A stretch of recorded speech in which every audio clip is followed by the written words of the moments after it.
we're going to write to a CSV file using some Python, so I suppose we should probably import a little bit of CSV.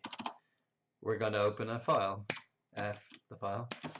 We're going to open three things here. I guess we should give it a name. .files.csv.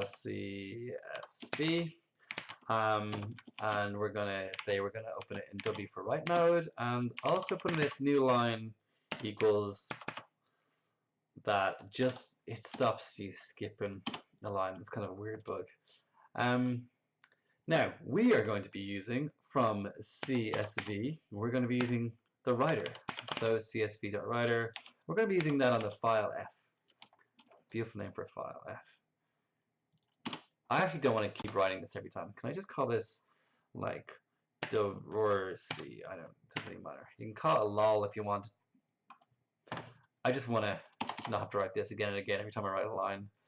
So or C, which is the csv.writer, dot write row. Write row. It kind of looks like writer ow, like a writer just missed the page and right in the fingers. So we're gonna put our list in there. A comma B. There's a list. You know, we could make these headings because this is going to be like a data table. So like this was, you know, distance, and this was time. Your first row could be 2 columns for distance and time, and then you can put in your data. Data. 1, 2, 7, 12. That wasn't the one I typed. F dot close. Ta-da! You're done. And that's everything. It's ready to write a tiny table with some values.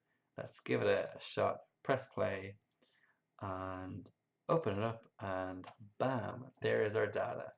And that's all there is to it. Well, I mean, obviously there's more, but that's enough to get you started.